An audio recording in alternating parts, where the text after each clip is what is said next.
E aí, tudo bem? Nessa aula, vamos começar a estudar o armazenamento de energia. E eu quero, inicialmente, pensar nos alimentos que ingerimos e que nos dão energia. Se você não sabe, o ATP é a principal fonte de energia química do nosso corpo e a forma de produzir isso é quebrando nutrientes como glicose, ácidos graxos e proteínas que são encontrados nos alimentos.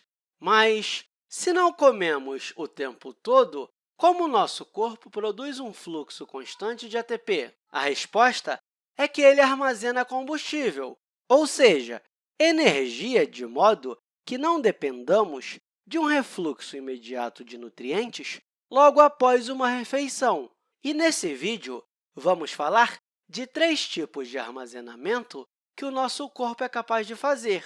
O primeiro é o glicogênio, que nada mais é do que a forma que o nosso corpo usa para armazenar carboidratos, que é uma cadeia de moléculas de glicose que estão todas ligadas umas nas outras. E o corpo armazena isso principalmente no fígado, mas também em nossos músculos. Além disso, um homem comum e saudável que tem, em média, 70 quilos, tem aproximadamente 480 gramas de glicogênio. E quanta energia conseguimos extrair disso?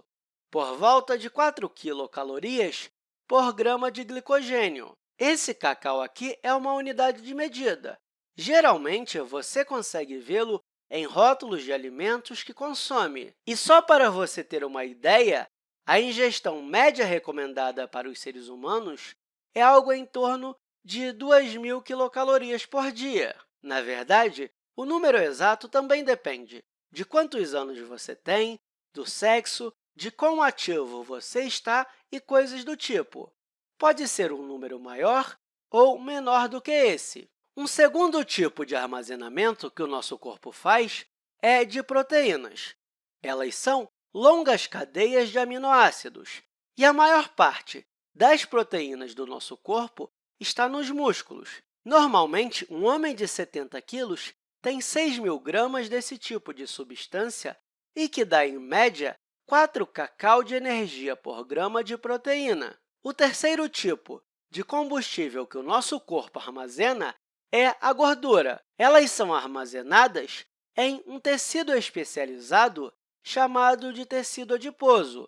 Um homem que tem 70 quilos, mais ou menos, tem uma quantidade bem maior do que o glicogênio e as proteínas juntas. É algo em torno de 12.000 gramas. E, ao contrário desses dois, conseguimos extrair muito mais energia das gorduras, algo em torno de 9 cacau por grama de gordura. Agora, pensando na matemática da coisa, vamos supor que esse homem de 70 quilos precise de uma ingestão de 2.000 cacau por dia. Se ele não ingerisse nenhum alimento, por quanto tempo seria capaz de sobreviver com cada tipo de combustível? Se arredondarmos isso aqui para 500 gramas de glicogênio e multiplicarmos por 4 cacau por grama, vamos ter 2.000 cacau que poderíamos extrair. Duraria aproximadamente um dia. E as proteínas? Tem cerca de 6.000 gramas armazenadas no nosso corpo, correto? E 6.000 vezes 4 dá cerca de 24.000 cacau. Se dividirmos esse valor por 2.000, vai dar cerca de 12 dias, né? Agora, olhando para as gorduras, temos armazenadas 12.000 gramas, e se eu arredondar essa energia extraída para 10, para facilitar os nossos cálculos, vamos ter 12.000 vezes 10, que vai dar 120.000 cacau de energia. Dividindo isso por 2.000, vamos durar cerca de 60 dias sem nos alimentarmos. Claro que isso é em teoria. Provavelmente, você não vai conseguir ficar tantos dias assim sem se alimentar, mas é só para te dar uma ideia de quanta energia é extraída da gordura e armazenada. Isso é algo muito impressionante, né? E uma pergunta que eu quero fazer É porque as gorduras são as principais fontes de energia de armazenamento do nosso corpo. Para entender isso, precisamos nos lembrar da estrutura química delas.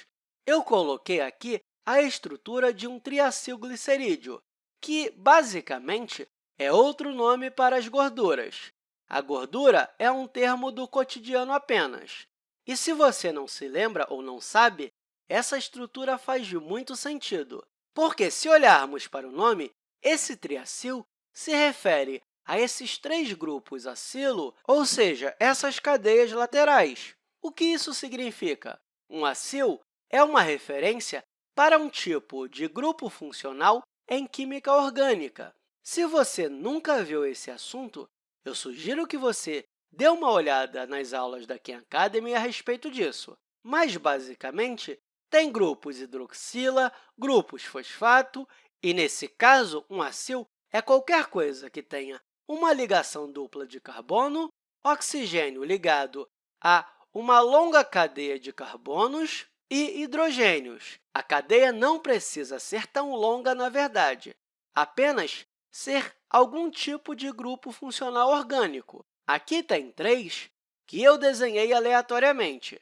Essas cadeias podem variar imensamente dependendo do tipo de triacilglicerídeo em nosso corpo.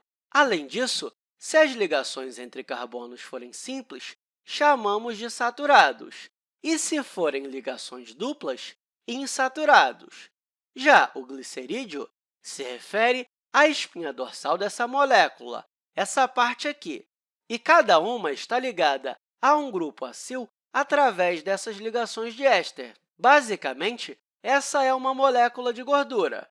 E é importante entender essa estrutura, porque aí podemos compreender por que as gorduras armazenam muita energia. Vem dessas longas cadeias de carbono e hidrogênio.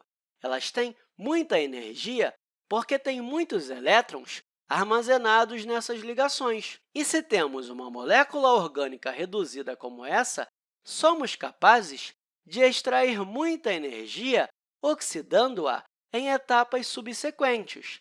Esse fluxo de elétrons pode ser aproveitado por algo chamado de cadeia de transporte de elétrons para nos permitir produzir ATP.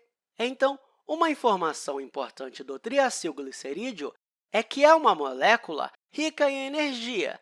Tem muitas ligações carbono-hidrogênio que podem ser oxidadas para produzir ATP. Além disso, os triacilglicerídeos são inertes quimicamente, o que quer dizer é que é improvável que eles reajam com outras coisas no nosso corpo, ao contrário da glicose e proteínas.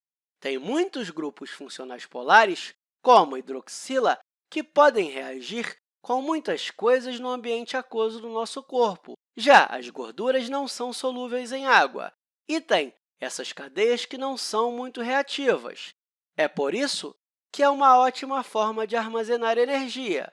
A terceira razão pela qual os triacilglicerídeos são ótimos para armazenar energia é que não têm um papel funcional grande ou proeminente no nosso corpo, ao contrário das proteínas, por exemplo, que são utilizadas para produzir enzimas. Isso significa que, se armazenarmos muitas proteínas, não vamos ser capazes de produzir enzimas. É por isso que as gorduras acabam sendo melhores para armazenar energia. Mas, claro, elas são importantes para outras funções, mas, em geral, sua principal função é armazenar energia. E por que não os carboidratos? E o glicogênio? Bem, o nosso corpo não evoluiu para fazer deles o principal combustível de armazenamento. Isso me leva a um quarto ponto, que é que, diferentemente das proteínas ou carboidratos, as gorduras são hidrofóbicas. A vantagem é que, além de torná-las mais inertes, não será pesado pela água. Mas por que isso é bom? Porque é benéfico não ser oprimido pela água. Para responder essa pergunta, vamos resolver um problema aqui. O que eu quero saber é quantos gramas de glicogênio, incluindo o peso da água, nosso corpo precisará se quisermos ter a mesma quantidade de cacau que os 12.000 gramas de gordura podem produzir? Para responder essa pergunta, temos as informações acima, mas também precisamos saber de uma coisa: quantos gramas de água estão associados a cada grama de glicogênio? É mais ou menos 3 gramas de água para 1 grama de glicogênio ou proteína.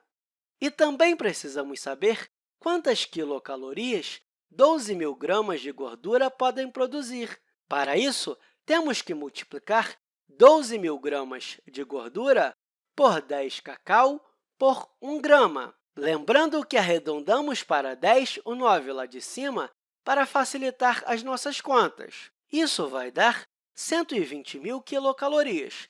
E, claro, eu cancelei esse g com esse. Então, quantas quilocalorias vamos ser capazes de produzir com o glicogênio? Sabemos que, com 1 grama, conseguimos produzir 4 quilocalorias.